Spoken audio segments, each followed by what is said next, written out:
السلام عليكم ورحمة الله وبركاته. أعوذ بالله من الشيطان الرجيم. بسم الله الرحمن الرحيم. الحمد لله نحمده ونستغفره ونعوذ بالله من شرور أنفسنا ومن سيئات أعمالنا. من يهده الله فلا مضل له ومن يضلله فلا هادي له.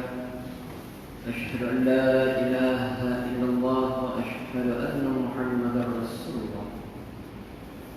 الصلاة والسلام على أشرف الأنبياء والمرسلين وعلى آله وأصحابه أجمعين. سبحانك لا علم لنا إلا ما علمتنا إنك أنت العليم الحكيم. ولا حول ولا قوة إلا بالله العلي العظيم. رب اشرح لي صدري ويسر لي أمري واحلل عقدة من لساني يفقهوا قولي. أما بعد، فيا عباد الله اتقوا الله.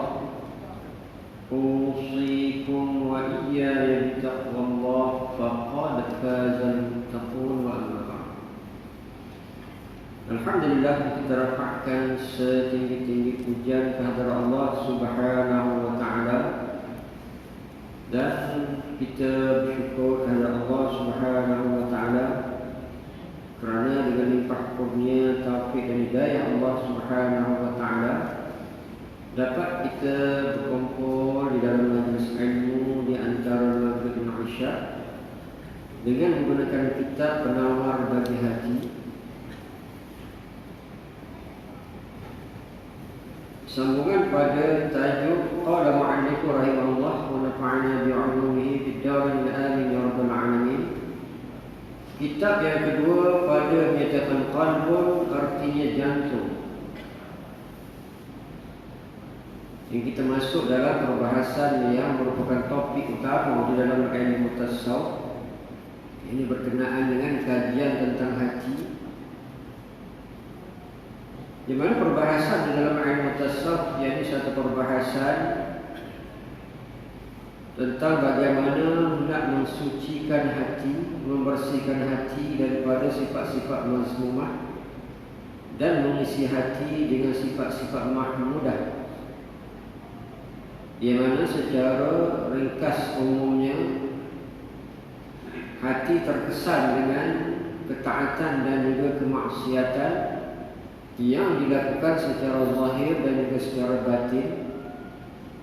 Kelakuan secara zahir sama ada ketaatan dan juga kemaksiatan berlaku dengan 7 anggota yang lepas kita perbincangkan.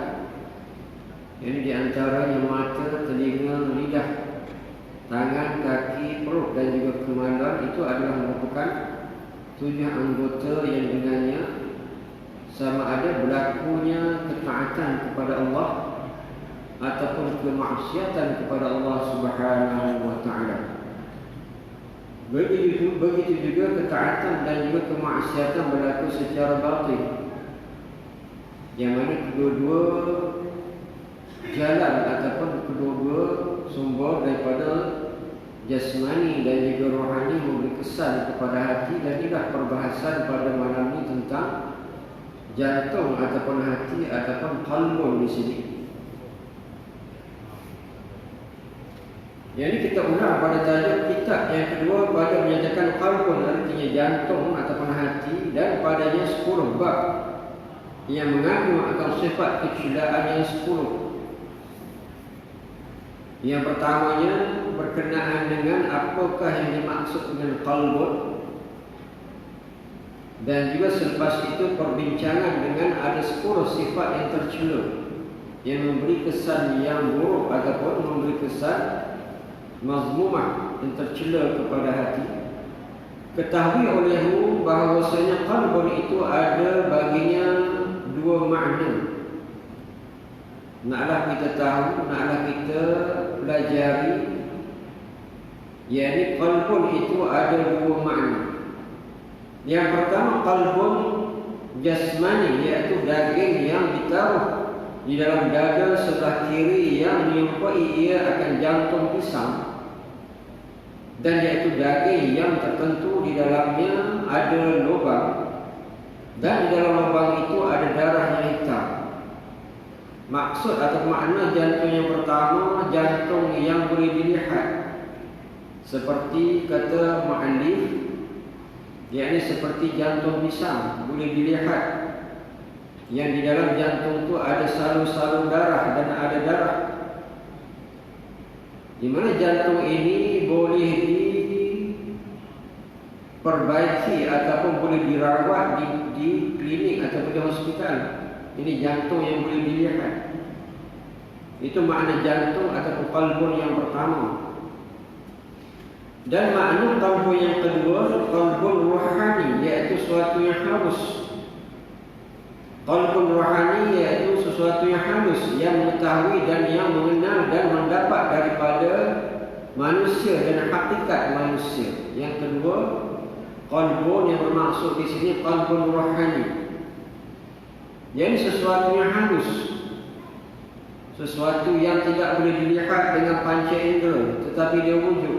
Allah Subhanahu Wa Taala jadikan dia, yakni hati atau jantung itu merupakan tempat sumber ilmu, dan yang mengenal di tempat itulah boleh mengenal dan mendapat daripada manusia dan hakikat manusia. Ini dengan jantung itu kita dapat mengenal, di antaranya mengenal alam ini dan juga mengenal Allah Subhanahu Wa Taala.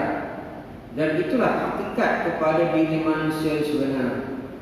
Yang dimaksud di sini jantung tu, makna jantung atau qalbu tu ada dua.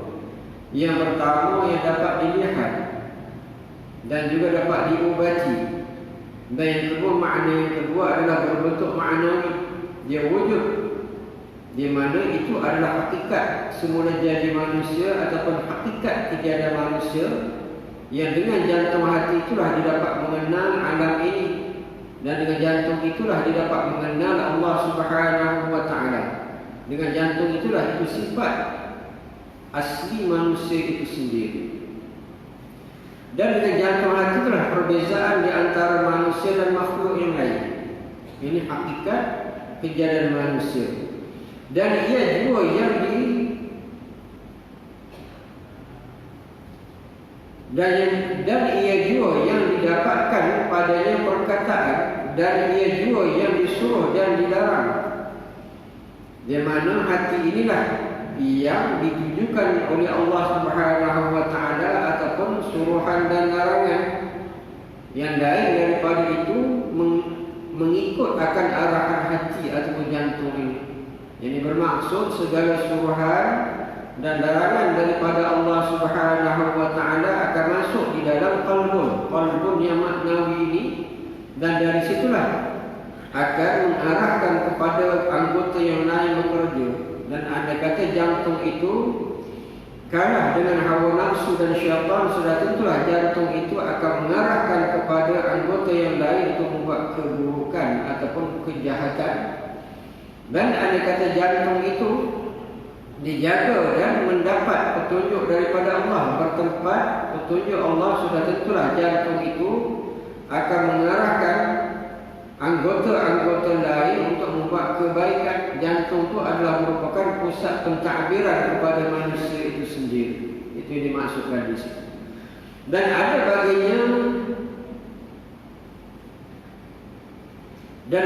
baginya sangkut paut dengan qalbul jasmani, dan sesungguhnya tercabar kebanyakan akal manusia, dan sesungguhnya tercabar kebaikan akal manusia pada mengetahui sungguh sangkut paut antara keduanya, kerana bersangkutan keduanya menyerupai akan persangkutan aurat dan bising.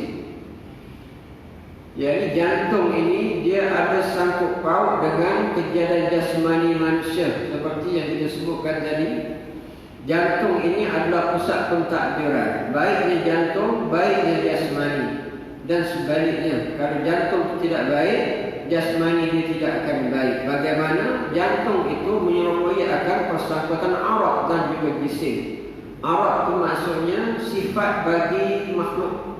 Jisim itu diri makhluk itu sendiri, ada jisim dan juga aurat. Dan kadang-kadang aurat tu boleh juga kita panggil sebagai sifat bagi diri manusia.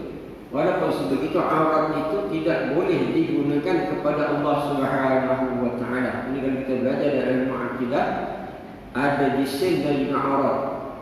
Ini makhluk Allah Subhanahu wa taala, dia ada aurat, yakni ada sifat bagi makhluk. Dan juga makhluk Allah tu dia berjisim, sama ada jisim yang boleh dilihat ataupun jisim yang tidak boleh dilihat, jisim latif, yakni jisim yang halus. Jadi aurat tu sifat manusia. Di antara sifat makhluk Allah, kalau kita tengok pada aurat dia, antara sifat makhluk Allah tu dia, kalau dalam bahasa Arab dia ainah, yakni dia di mana dia bertempat. Dan di antara makhluk Allah ini sifat aurat tu dia panggil kaifa, bagaimana? Boleh kita tanya bagaimana? Dan di antara aurat makhluk Allah ini, yakni dia panggil kam, maknanya berbilang-bilang, sama ada kam munfasil ataupun kam muntasil. Itu adalah di antara aurat ataupun sifat kepada makhluk Allah. Yang di antaranya boleh kita kata kaifa, bagaimana. Kalau kita sebut sebagai makhluk Allah, kita boleh tanya bagaimana, kaifa, bagaimana. Besar ke, kecil ke, tinggi ke, rendah ke, dipanggil makhluk sebagai sifat makhluk ni aurat ataupun kam. Yakni banyak ke, sedikit ke, dua ke, tiga ke, dia panggil kam. Itu maksudnya sifat bagi makhluk. Dan juga boleh kita katakan ainah, di mana? Maknanya makhluk Allah tu bertempat, sama ada di tempat yang boleh dilihat ataupun tidak dilihat. Maknanya dia mengambil ruang. Seperti saya di sini, saya mengambil ruang di kursi ni sebagai diberi kata ainah. Di mana aurat itu tidak boleh diletakkan kepada Allah. Maknanya sifat Allah Subhanahu wa taala sudah tentu tidak sama dengan makhluk. Laisa kamitslihi syai' wa huwa as-sami'ul basir. Yani Allah Subhanahu wa taala tidak seumpama sesuatu dipanggil makhluk. Allah Subhanahu wa taala tidak sesuatu. Jadi ma siwa Allah. Makhluk itu adalah ma siwa Allah, selain daripada Allah. Yang ini perbahasan tentang aurat dan jisim ini panjang lebar, di mana kitab kita ini tidak nak membahaskan tentang sifat makhluk. Cuma nak menyatakan di sini hati atau jantung tu dia menyerupai aurat dan jisim. Mana aurat tu sifat kepada makhluk. Di mana ataupun bagaimana ataupun kam, berapa banyak. Dan kalau kita sedikit perkongsian, mungkin kita boleh sedikit perkongsian, yakni makhluk tu bagaimana kita nak kenal makhluk sudah tentu dia dijadikan. Makhluk tu maksudnya yang dijadikan. Khaliq tu adalah mencipta, makhluk yang dicipta. Apabila kita sebut makhluk, yang pertamanya dia hadis, dia baru. Makhluk tu hadis, dia baru. Yang kedua, makhluk itu dia mungkin dia boleh jadi ada dan boleh jadi tidak ada. Yang ketiga, apabila kita menyebut makhluk itu dia panggil kainat, yang dijadikan. Itu adalah merupakan, kalau kita nak kenal makhluk dia tidak, mana selain daripada Allah adalah makhluk. Sama ada langit, bumi, syurga, neraka, arasy, malaikat, semua adalah makhluk. Masih Allah, selain daripada Allah adalah makhluk. Allah tu khaliq, yang lain tu makhluk. Jadi makhluk tu bagaimana? Sifat umum bagi makhluk yang pertamanya dia hadis, dia baru. Dan di antara sifat bagi makhluknya, kita nak kenal makhluk tu bagaimana hadis, maknanya dia baru. Yang keduanya mungkin. Mungkin tu maksudnya boleh jadi ada, boleh jadi tidak ada. Contoh bagi orang yang tidak ada cicit, mungkin boleh ada cicit, mungkin boleh tidak ada cicit. Sebelum kita dijadikan oleh Allah, harus bagi Allah nak jadi ataupun tidak. Mana mungkin. Makhluk tu adalah mungkin. Boleh jadi ada dan boleh jadi tiada. Dan makhluk itu adalah dipanggil sebagai kainat, yakni yang dijadikan. Itu adalah pengenalan kepada makhluk. Jadi apa kita sebut makhluk? Makhluk tu dia ada sifat. Sifat dia panggil aurat. Dan makhluk tu dia adalah jisim, sama ada jisim kasar ataupun jisim latif.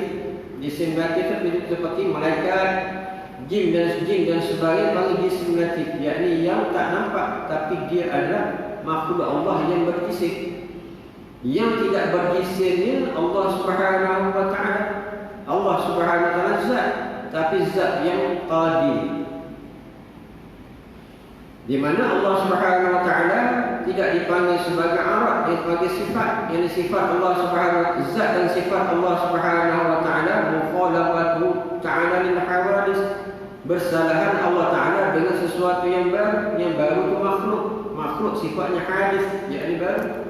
Dalilnya mana? Laisa kamitslihi syai' wa huwa samiul basir. Yakni Allah Subhanahu wa taala tidak sama, tidak seperti sesuatu. Sesuatu itu adalah makhluk. Jadi selain daripada Allah dipanggil masiwallah. Di dalam ilmu akidah dipanggil masiwallah. Sedikit berkenaan dengan ilmu akidah. Sebab terlanjur disebutnya aurat. Aurat itu makna sifat bagi makhluk. Begitu juga jantung hati ini dia ada sifatnya. Dan sifat jantung itu sendiri jisim. Maknanya dia asal, dia boleh dilihat. Yang satu jantung yang boleh dilihat, apabila dia sakit boleh diubat. Yang satu lagi dia ada wujud, tapi secara maknawi. Dia wujud di sisi Allah Subhanahu wa taala dan Allah Taala jadikan di dalam diri kita. Atau persangkutan yang memakai perkataan dengan perkakas. Dan apabila disebutkan akan jantung dalam kitab itu, maka dikehendaki makna yang kedua. Dan ialah yang dikehendaki dengan firman Allah Ta'ala, Ruhu min amri Rabbi. Nah, ini kata mu'allif, jantung yang pertama tu jantung yang boleh diguna alat. Mana kalau dia sakit boleh diubati. Kalau orang tu sakit jantung boleh diubat, belah dadanya, keluarkan jantung, repair masuk balik. Dia pergi IJN ataupun hospital jantung. Yang tu satu jantung. Yang satu lagi jantung secara maknawi ada di dalam diri manusia. Allah Ta'ala tahu ada. Kita pun kalau menerusi dia, kita tahu dia ada. Kita sedih, kita gembira, sebab kita ada jantung hati tu. Dia secara maknawi. Kadang kita sedih. Sedih tu macam mana? Mana ada sedih? Bagaimana kita gembira? Bagaimana kita suka? Bagaimana kita tenang? Bagaimana kita boleh qanaah, yakni berpada-pada dan sebagainya. Bagaimana sebab ada di dalam diri kita ni ada satu yang menguasai itu, mengontrol semua itu. Kita gembira, kita sedih, kita qanaah dan semua itu ada. Macam mana kita nak tunjukkan dia? Tak boleh nak tunjuk. Sebab memang dia ada dalam diri kita. Perasaan kita tu memang ada gembira. Macam mana kita nak tunjuk gembira? Mungkin di wajah kita tu nampak gembira, tapi hakikat gembira tu macam mana? Sebab ada di dalam diri kita satu kejadian yang dia merasai gembira, merasai duka, tu maknanya jantung itu. Inilah yang nak dibincangkan di dalam kitab tasawuf. Dan itulah disebut oleh Allah Subhanahu wa taala, kata muallif, Ruhu min amri Rabbi. Artinya bersabda olehmu wahai Rasulullah, bahawa bermula roh itu daripada pekerjaan Tuhanku. Pendeknya qalbun dan roh dan nafsu, ketiga-tiganya satu makna. Pada salah satu daripada segala makna ketiga-tiganya berkata akan dia oleh Hujjatul Islam Al-Ghazali dalam kitab Ihya Ulumuddin. Di mana kata mu'allif, sama ada roh, sama ada nafsu, sama ada qalbun, itu benda yang satu. Mana benda yang dipanggil sebagai bentuk maknawi ada wujud. Sebagaimana wujud roh, bagaimana wujud roh, tak tahu macam mana wujud roh, tapi dia wujud. Sebagaimana wujud hati maknawi ada wujud, macam mana kita pun tak tahu. Bagaimana wujudnya nafsu, kita pun tak tahu, tapi kita tahu. Dengan pengkabaran Al-Quran Nabi kita tahu, dan kita dapat membezakan bagaimana di antara nafsu dan iman. Orang yang mengikut nafsu dia, bagaimana hidup dia. Orang yang mengikut iman, bagaimana hidup dia. Nafsu itu bagaimana? Amaratul bisu. Nafsu itu sentiasa menyuruh kepada kejahatan. Ada nafsu. Bagaimana kita nak kenal pasti? Di mana nafsu dia sentiasa menyuruh kepada kejahatan. Mana orang yang suka buat jahat bermakna dia terkalah dengan nafsu. Bagaimana nafsu? Itulah. Zahirnya nafsu itu suka membuat kejahatan, dan orang yang buat kejahatan itu sesungguhnya dia bertuhankan kepada nafsunya. Dan orang yang membuat sentiasa buat kebaikan, sentiasa sabar, tenang dan sebagainya, di mana orang itu iman. Iman itu bagaimana? Tempatnya dalam hati. Bagaimana? Yang wujudnya iman itu ketaatan. Wujudnya zahirnya kekuatan nafsu itu maksiat. Dan kesemua ini disebut oleh Hujjatul Islam Imam Al-Ghazali di dalam kitab Ihya Ulumuddin. Ini adalah merupakan di antara tokoh yang mengkaji tentang hati. Imam Al-Ghazali yang ini ditulis dalam kitab Ihya Ulumuddin. Kemudian lazimkan olehmu akan memelihara jantung engkau daripada segala kelakuan yang dicela seperti takabur dan riya, dan akan menghiasinya dengan segala kelakuan yang dipuji seperti sabar dan merendah diri kerana beberapa perkara. Dan kerana lazim olehmu, wajib oleh kamu, mesti oleh kamu, yakni memelihara jantung. Maksud jantung di sini bukan jantung yang boleh dipegang, bukan jantung boleh diripai, tapi jantung secara maknawi itu. Yang jantung itulah berebut di antara syaitan dan juga malaikat. Apabila jantung itu dikuasai oleh malaikat, di situlah tempat imannya. Dan apabila jantung itu dikuasai oleh syaitan, sudah tentulah yakni dikuasai juga oleh nafsu. Keburukan itu terserlah dengan sebab jantung hati yang secara maknawi itu dikuasai oleh syaitan dan nafsu. Kebaikan dan ketaatan itu terserlah dengan sebab apa? Jantung hati yang secara maknawi itu dikuasai oleh yakni malaikat dan juga iman yang ada di dalam diri. Jadi kesemua itu wujud. Yang zahirnya dengan apa yang dilakukan oleh seseorang, kewujudan itu reflect daripada apa yang ada di dalam diri dia. Dan kerana itulah wajib untuk dihiasi diri itu, jantung itu dengan perangai-perangai yang terpuji, seperti sabar, seperti merendah diri, seperti tawakal dan sebagainya. Dan juga adalah dibersihkan hati itu daripada sifat yang tercela, di antaranya takabur, riya, sum'ah dan sebagainya. Dan semua itu kita akan temu dalam bab-bab yang disediakan di dalam kitab.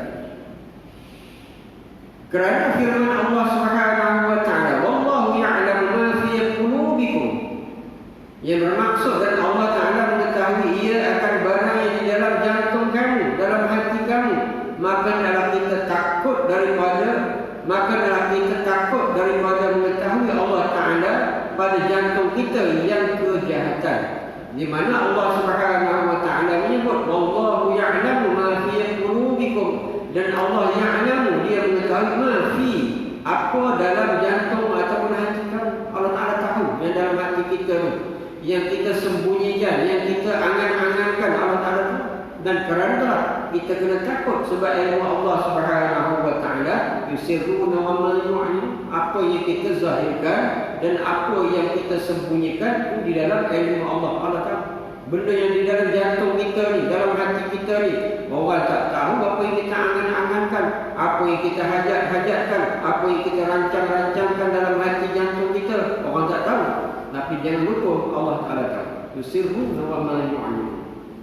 Ini yang dimasukkan sebab banyak di dalam ayat-ayat Al-Quran menyebut akan hati atau jantung.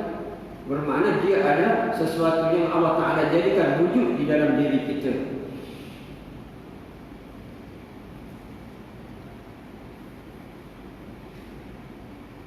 Dan yang kedua, kerana sabda Nabi SAW, Inna Allah Ta'ala la yanzuru ila suwarikum wa absyarikum, wa innama yanzuru ila qulubikum. Yang bermaksud bahawasanya Allah Ta'ala tiada menilik ia kepada segala rupa kamu dan segala badan kamu, dan hanya saja menilik ia kepada segala jantung hati kamu, maka jantung itu tempat tilik Allah Ta'ala.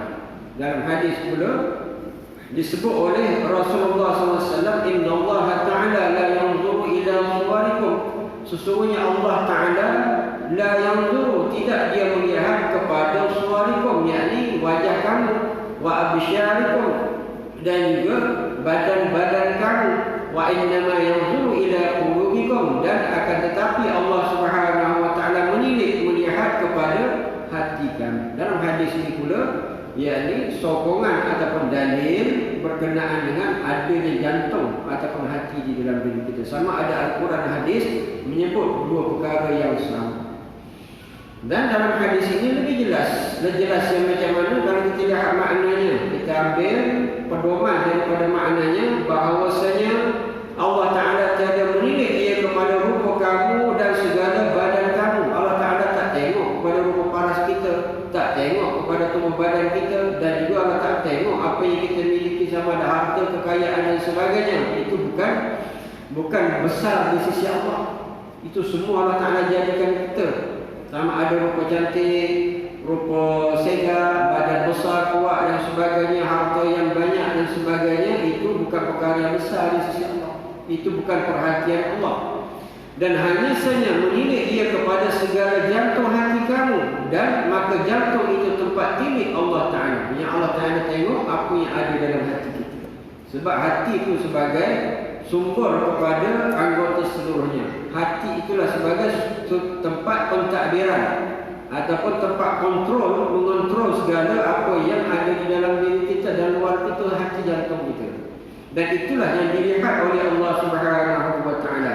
Apabila hati merancang, di mana akan dibenarkan oleh anggota zahir.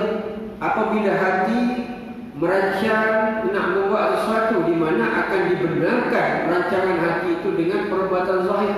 Apabila hati merancang untuk solat berjamaah, di mana akan dilaksanakan oleh anggota zahir. Kaki berjalan ke masjid dan juga tiba di masjid, apabila kita bertakbir, kita angkat tangan, kita berdiri dan sebagainya, kesemua itu ada kaitan dengan hati. Hati ini mengontrol badan kita.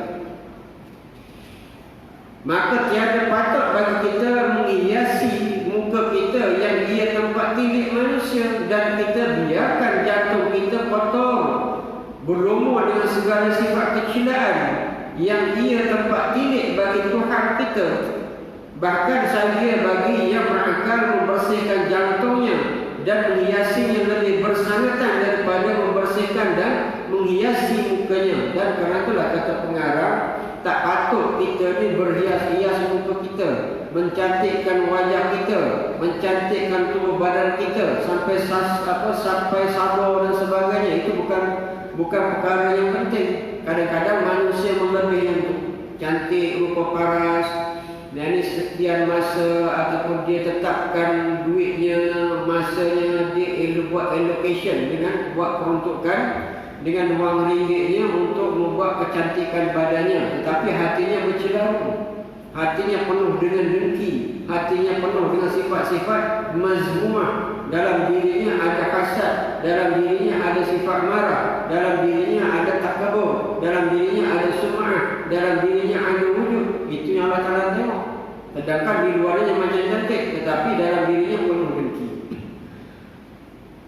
Yang sepatutnya kita hiasi di dalam diri kita, yang di dalam jantung kita, jantung yang penuh dengan sabar, jantung yang qana'ah, jantung yang sentiasa bertawakal, bertakwa kepada Allah Subhanahu wa taala. Itu yang Allah Ta'ala nak tengok.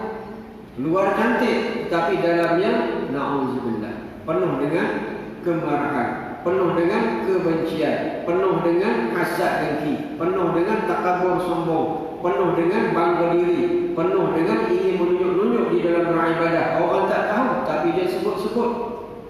Maknanya hati itu hati yang kotor.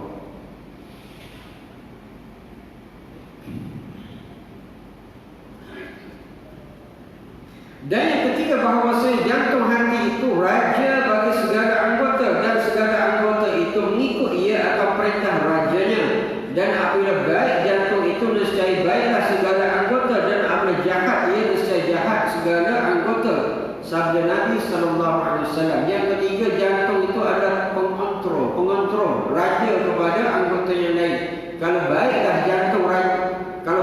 jantung yang disifatkan sebagai raja itu, baiklah anggota lain.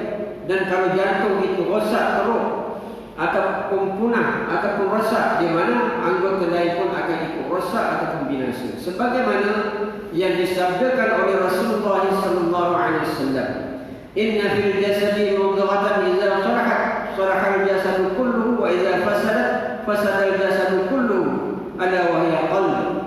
Ia bermaksud bahwasanya ada di dalam tubuh itu sepotong daging. Apabila baik ia, nescaya baik oleh tubuh itu semuanya, dan apabila binasa ia, nescaya binasa oleh tubuh itu semuanya.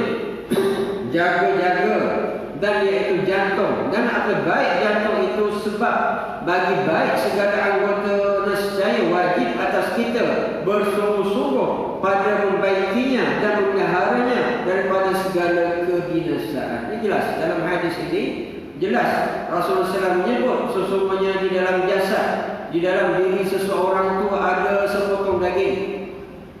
Maka apabila baik ia, nescaya baik oleh tubuh itu. Dalam diri manusia ini, kata Rasulullah SAW, ada seketul daging. Dan kalau baik daging itu akan baik seluruhnya. Dan apabila binasa ia, nescaya binasa oleh tubuhnya. Kalau daging itu binasa, rosak, punah dan sebagainya, akan binasa, rosaklah seluruh tubuh dia. Ketahuilah, jagalah iaitu jantung ataupun hati. Inilah yang disebutkan hati ataupun jantung, kullu ala wahya qalb. Maknanya yang dimaksudkan sebagai mudghah ataupun daging itu adalah jantung ataupun hati yang mengontrol akan seluruh tubuh badan kita.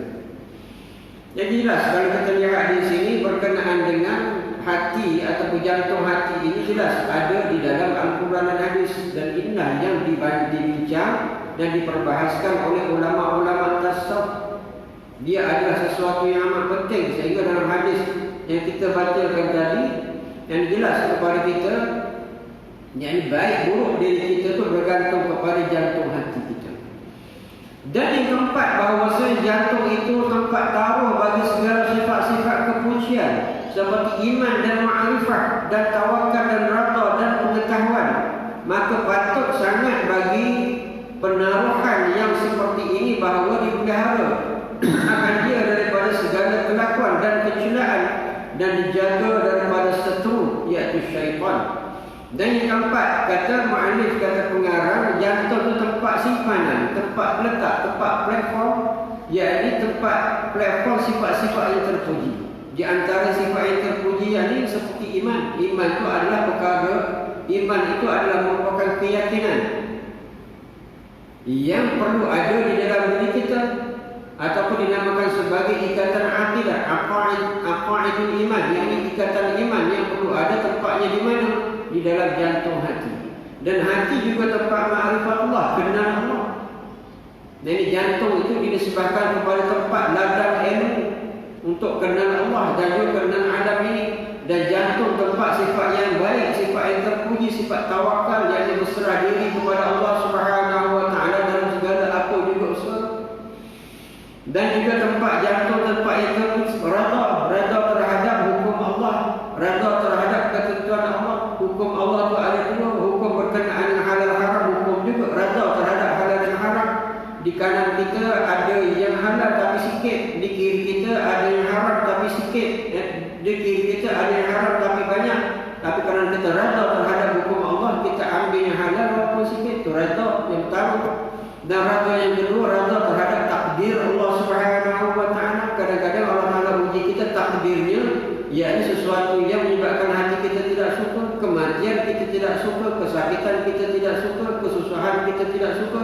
Tapi kesemua datang kepada kita melalui takdir Allah. Dan apabila datang takdir itu kepada kita, kita rada. Mana hukum itu ada dua. Satu, hukum bersifat syariat, apa ni?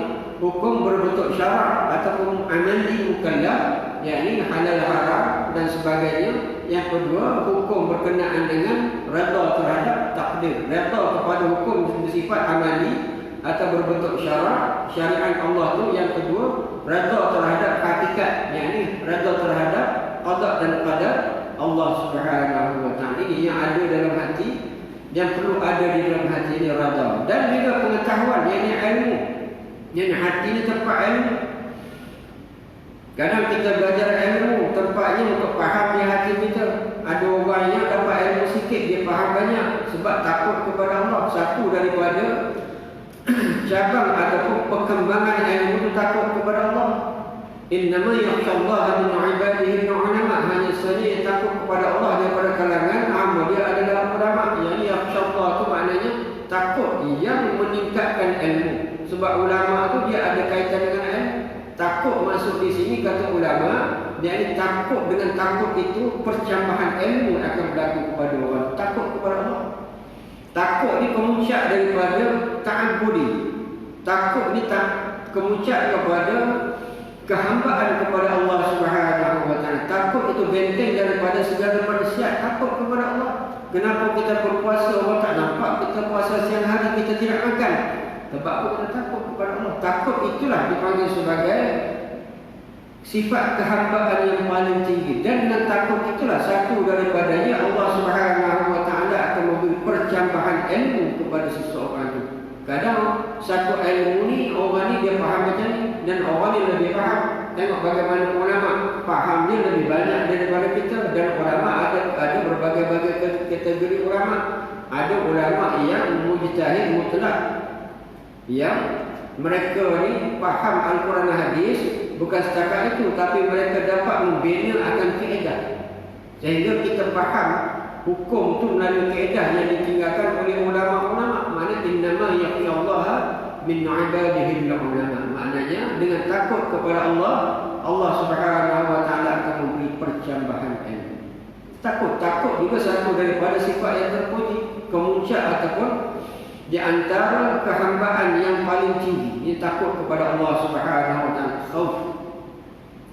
Dan pengetahuan maka patut sangat bagi penaruhan yang seperti ini bahawa dipelihara akan dia daripada segala kelakuan yang dicela dan dijaga daripada seteru iaitu syaitan.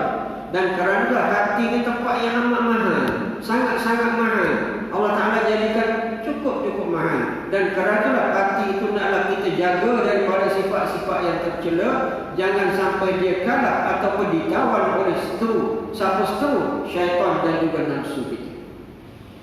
Seorang yang ikut hawa nafsu sudah tentulah dia akan bersama dengan syaitan, akan menawan hati seseorang itu. Itu seteru.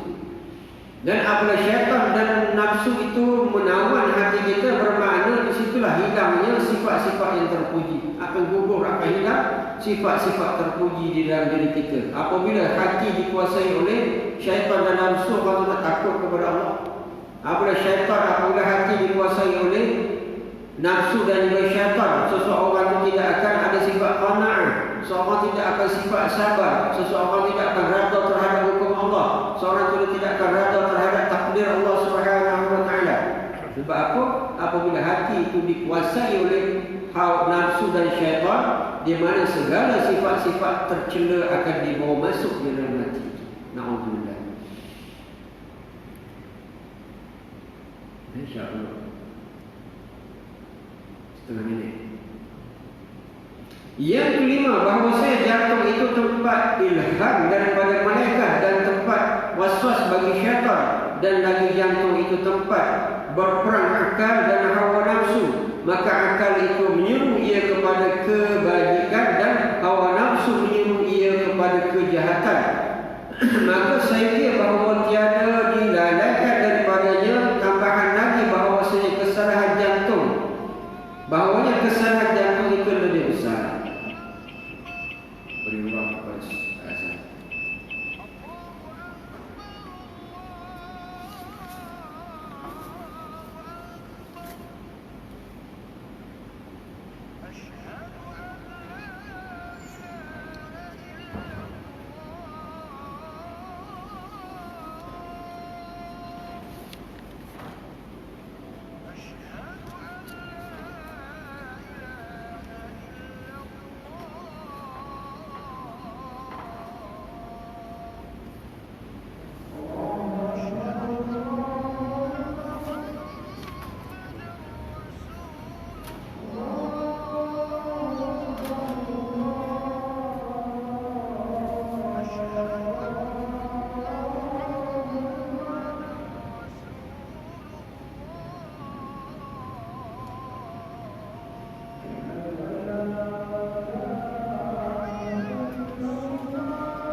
Kita ulang yang kelima berkenaan dengan hati jantung yang kelima.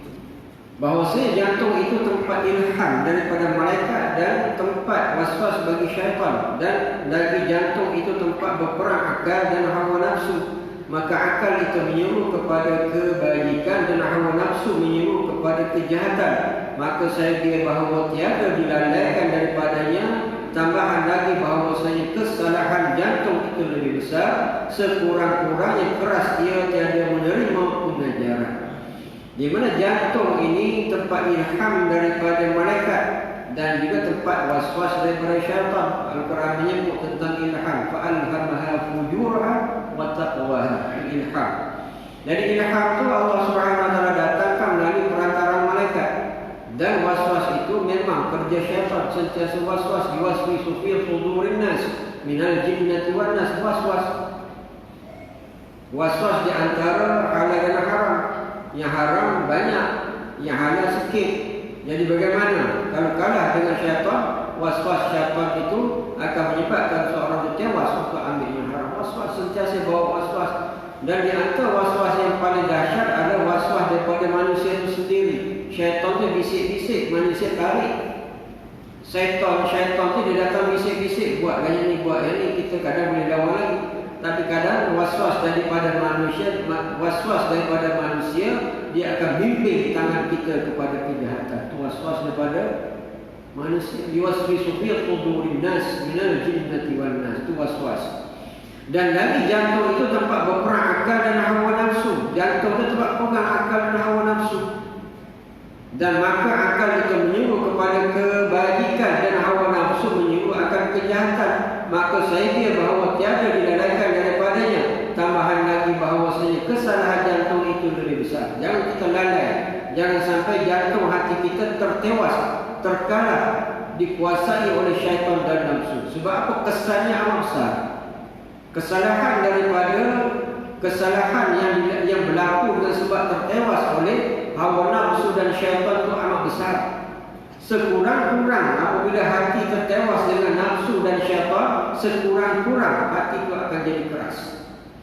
Ia tiada menerima pengajaran. Kalau orang ajak kepada kebajikan, dia keras, tak mau terima. Sedangkan Islam tu ad-dinun nasihat, ajak yang Islam tu agama menasihat. Tapi orang yang tertewas dengan hawa nafsu dan syaitan, hati dia tertewas dengan makhluk ini, di mana dia keras, sukar nak menerima akan pengajaran, sukar untuk menerima nasihat, walaupun benda itu memang jelas-jelas salah. Dan kesudahannya kufur. Ini paling takut, kesudahannya kafir, kufur kepada Allah Subhanahu wa taala. Tiadakah engkau dengar akan firman Allah Taala, "Aba wastakbaru wa kana minal kafirin." Ini berlaku kepada makhluk Allah yang dinamakan iblis. Di mana artinya enggan oleh iblis daripada sujud kepada Adam alaihissalam dan membesarkan dirinya, dan jadilah ia daripada sekalian yang kafir, maka adalah takabur itu di dalam jantungnya, maka menyebabkan ia akan tertegah daripada sujud dan akan kufur dengan Tuhannya. Wa na'udzubillah. Nah, ini apabila hati itu keras, sukar nak menerima nasihat, sukar untuk menerima kebenaran. Bagaimana berlaku pada makhluk Allah? Yang pertama, kufur kepada Allah, ini iblis. Aba wastakbaru wa kana minal kafirin. Enggan untuk turut perintah Allah. Apabila enggan itu, dia jadi sombong kepada Allah, dan pemuncak daripada sombong itulah dia termasuk daripada kalangan orang kafir. Itu masalah kepada jantung hati. Wala'iyadzubillah. Dan ketahuilah ini bahawa segala kelakuan yang dicela itu banyak, tetapi hamba sebutkan di sini 10 perkara pada 10 bab, kerana yang 10 ini asal bagi semuanya, dan yang lain daripadanya terjadi daripada yang 10 ini. Di mana kata Ma'adi pengarang, di mana sifat tercela dia sebut di dalam kitab ini 10, sebab ini kemuncak asas kepada sifat yang tercela. Yang pertama, yang sangat loba atas makanan. Yang kedua, sangat loba atas berkata-kata. Yang ketiga, marah. Yang keempat, dengki. Yang kelima, kikir dan kasih akan harta. Yang keenam, kasih akan kemegahan. Yang ketujuh, kasih akan dunia. Yang kedelapan, membesarkan diri, yakni takabur. Yang kesembilan, ujub, yakni bangga diri. Yang ke-10, riak. Hendaklah bersungguh-sungguh engkau menghiasi jantung engkau daripada sifat kecelaan ini. Nescaya adalah engkau mendapat kemenangan dunia dan akhirat. Kerana firman Allah Ta'ala, "Qad aflaha man zakkaha." Artinya sesungguhnya dapat kemenangan mereka yang membersihkannya. 10 sifat tercela ini, kata pengarang, dia tulis ataupun dia susun dalam kitab ini. Banyak lagi sifat yang tercela, tapi ini adalah ibu ataupun asas kepada sifat tercela. Dan sifat 10 ini kita akan bincangkan kalau panjang umur, di mana sifat 10 yang tercela ini secara ringkas ataupun disebutkan di sini, adalah kita bersihkan dia, naklah kita sucikan dia.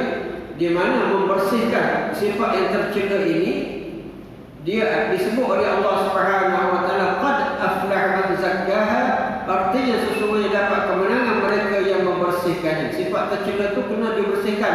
Orang membersihkan sifat tercela itu orang yang berjaya, kata Allah Subhanahu wa taala. Sikit lagi.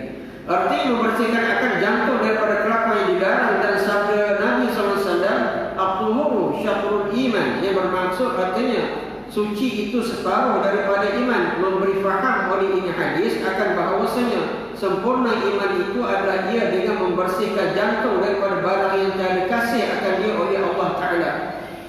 Dan dalam hadis ini secara zahirnya bersih itu ada dua, bersih zahir dan juga bersih batin. Dan at-tuhur syatrul iman. Dan kalau kita faham dari segi bersihnya batin ini, yakni bersih, mensucikan itu adalah merupakan sebahagian daripada iman. Sucikan sifat-sifat tercela itu adalah sebahagian daripada iman, dan ianya dikasihi oleh Allah Subhanahu wa taala. Dan hiasi dengan kelakuan yang dikasihi itu akan dia, maka membersihkan itu setengah iman, seperti menghiasi itu setengah iman. Dan perhimpunan keduanya iman yang sempurna. Jadi kesudahannya membersihkan diri daripada, membersihkan jantung hati daripada sifat yang tercela, sebahagian daripada iman. Dan juga mengisi jantung hati dengan sifat-sifat yang terpuji, sebahagian iman yang lain. Mana kalau digabungkan itu, itulah iman yang ada di dalam jantung hati seseorang. Wallahu a'lam bishawab. Mudah-mudahan dapat ilmu kepada kita untuk kita jaga jantung hati kita. A'udzubillahi minasyaitonirrajim. Bismillahirrahmanirrahim. Alhamdulillahirabbil alamin. Allahumma arinal haqqa haqqan warzuqna ittiba'ah wa arinal batila batilan warzuqna ijtinabah. Allahumma bima 'allamtana wa ja'alna min 'ibadika shalihin. Aqulu qawli hadza wa astaghfirullahal 'azim li wa lakum wa lisa'iril muslimin wal muslimat fastaghfiruhu innahu huwal ghafurur rahim. Assalamualaikum warahmatullahi wabarakatuh.